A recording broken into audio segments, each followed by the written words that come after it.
राम नाम जपने से होते हैं ये फायदे। एक व्यक्ति हमेशा ईश्वर के नाम का जाप किया करता था। धीरे धीरे वह व्यक्ति काफी बुजुर्ग हो चला था, इसलिए एक कमरे में ही पड़ा रहता था। जब भी उसे शौच, स्नान आदि के लिए जाना होता था, वह व्यक्ति अपने बेटों को आवाज लगाता था और बेटे उसे ले जाते थे। धीरे धीरे कुछ दिन बीतने के बाद बेटे कई बार आवाज लगाने के बाद भी कभी कभार ही आते और देर रात तो नहीं भी आते थे। इस दौरान वो व्यक्ति कभी कभी गंदे बिस्तर पर ही रात बिता दिया करता था। अब और ज्यादा बुढ़ापा होने के कारण उन्हें दिखाई भी कम देने लगा था। एक दिन रात को निवृत्त होने के लिए जैसे ही उन्होंने अपने बेटों को आवाज लगाई, तुरंत एक लड़का आता है और बड़े ही कोमल स्पर्श के साथ उनको निवृत्त करवाकर बिस्तर पर लेटा जाता है। अब तो ये रोज का नियम हो गया था।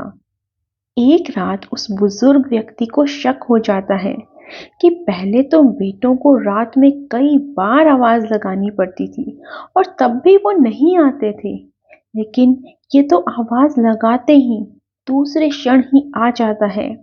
बड़े कोमल स्पर्श से सब निवृत्त करवा देता है।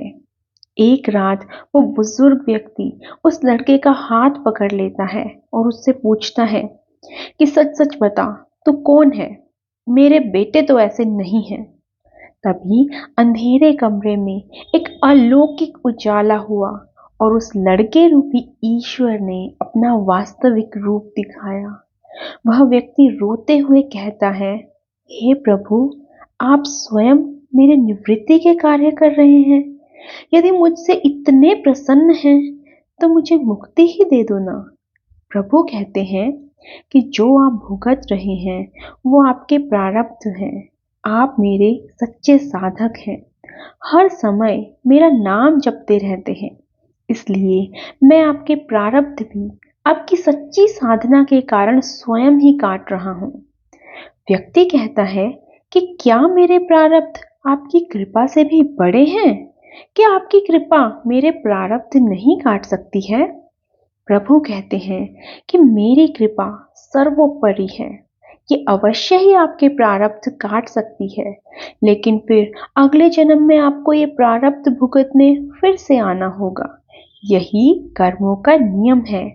इसलिए आपके प्रारब्ध मैं स्वयं अपने हाथों से कटवाकर इस जन्म मरण के चक्कर से आपको मुक्ति देना चाहता हूँ। ईश्वर कहते हैं कि प्रारब्ध 3 प्रकार के होते हैं, मंद, तीव्र तथा तीव्रतम। मंद प्रारब्ध तो मेरा नाम जपने से ही कट जाते हैं। तीव्र प्रारब्ध किसी सच्चे संत का संग करके श्रद्धा और विश्वास से मेरा नाम जपने पर कट जाते हैं। तीव्रतम प्रारब्ध भुगतने ही पड़ते हैं, लेकिन जो हर समय श्रद्धा और विश्वास के साथ मुझे जपते हैं, उनके प्रारब्ध मैं स्वयं साथ रहकर कटवाता हूँ और उस तीव्रता का एहसास ही नहीं होने देता हूँ। प्रारब्ध पहले रचा, पीछे रचा शरीर, तुलसी चिंता क्यों करे, भजले श्री रघुवीर। दोस्तों, अगर ये कहानी आपको पसंद आई है तो वीडियो को लाइक ज़रूर करें और ऐसी ही नई नई कहानियाँ सुनते रहने के लिए चैनल से ज़रूर जुड़ें। धन्यवाद।